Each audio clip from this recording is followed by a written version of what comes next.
এই মিছে দুনিয়ায় তুমি থাকবা কতদিন। আসসালামু আলাইকুম। চলে এসেছি একটা নতুন রেসিপি নিয়ে। তো আজকের রেসিপি হয়েছে পাঙ্গাস মাছ ভুনা। তো এই যে এরকম ছোট ছোট পিস করে পাঙ্গাস মাছটা কেটেছি। এটা হয়েছে একদম 5 কেজি ওজনের একটা পাঙ্গাস মাছ। তো পাঙ্গাস মাছ তো অনেকে পছন্দ করেন না, খান না, বাট আমিও ওরকম পছন্দ করি না, খাই না। তবে এই যে যে বড় যে পাঙ্গাসটা, এই পাঙ্গাসটা আমাদের ঘরে আমার হাজবেন্ড, আমার ছেলে মেয়ে খুব পছন্দ করে। ইভেন আমিও খাই না, কিন্তু আমিও খাই, কারণ এটা খুব টেস্ট। এবং এটা আমি আজকে রান্না করব গরুর মাংসের মতো করে। তো আপনারা দেখতে থাকেন আমি এটা কিভাবে গরুর মাংসের মতো করে রান্না করি। দিয়ে দিচ্ছি একটু এলাচ, অল্প কিছু দিয়ে দিচ্ছি, একটু পেঁয়াজ কুচি। এই পেঁয়াজ কুচির সঙ্গে এলাচটা একটু ভেজে নেব। তো পেঁয়াজটা একটু ভেজে নিয়েছি।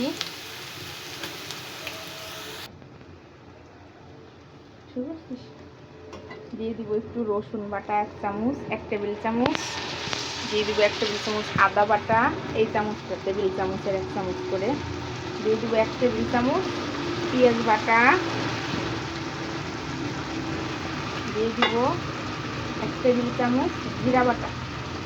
সুন্দর করে ভেজে নিব।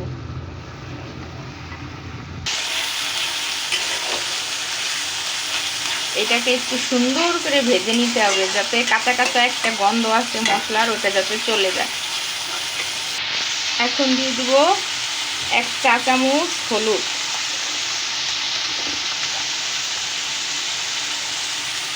1 চা চামচ মরিচের গুঁড়া, দিয়ে দিব স্বাদ মতো লবণ। এখন এটাকে আবার একটু ভাজা ভাজা করব। সামান্য একটু পানি দিয়ে এটাকে কষিয়ে নিব ভালো করে। তো এটাকে এই যে সুন্দর করে মশলাটা দেখেন একদম ভাজা ভাজা করে নিয়েছি। মাংসের মানে মশলা যেভাবে সুন্দর করে ভাজা ভাজা করে নেয়, এটা রান্নার আগে ভাজা ভাজা করে নিতে হবে, কারণ মাংস তো মাংসের সাথে ভাজা ভাজা করা যায়। তো এটা তো মাছ, এই জন্য এটা সুন্দর করে মাছটা দেওয়ার আগে ভাজা ভাজা করতে হবে। তো খুব ভালো করে দেখেন মশলাটাকে আমি একটু ভেজে নিয়েছি একদম। মাংসের মশলা যেভাবে কষাই ঠিক ওইভাবে কষিয়েছি মশলা। এখন সামান্য একটু পানি দিয়ে দেব।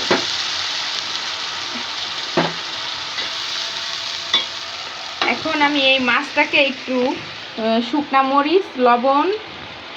মরিচের গুঁড়া, লবণ আর একটু হলুদ দিয়ে অনেকক্ষণ ম্যাগনেট করে রেখেছিলাম। এখন এক পিস করে মাছ ছেড়ে দিব। কিন্তু মাছটা এইভাবে আপনারা ছোট ছোট পিস করে কেটে নেবেন, বড় পিস কিন্তু স্বাদ লাগবে না।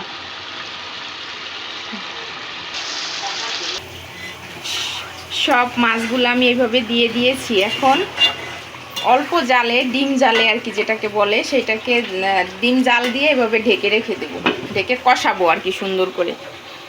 তো এই যে আমার এখন মাছটা কষানো শেষ। অল্প জালে আমি হালকা নাড়াচাড়া বেশি না দিয়ে এইভাবে ঘুরিয়ে ঘুরিয়ে মাছটাকে অনেক সুন্দর করে কষিয়েছি। এখন আমি হালকা কুসুম গরম পানি দিয়ে দেবো।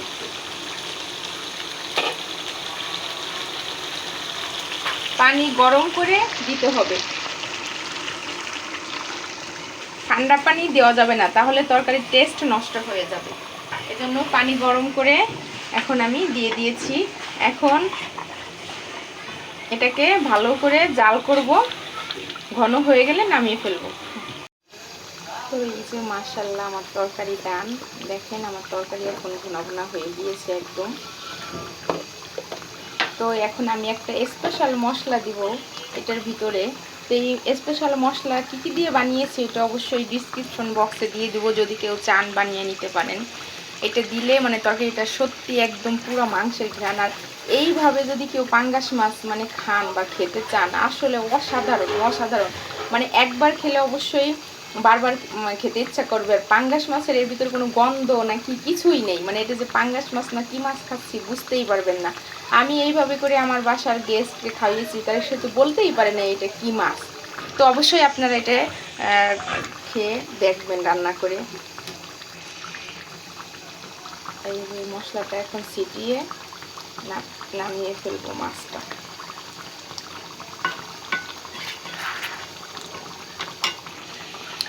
তো অসাধারণ, অবশ্যই এইভাবে ট্রাই করে দেখবেন আপনারা মাছ, এবং কমেন্ট করবেন আমার মাছ রান্না দেখতে কেমন হয়েছে, কালারটা আপনাদের কাছে। দেখতে যেমন না সুন্দর, খেতে তার থেকে বেশি সুন্দর, অসাধারণ।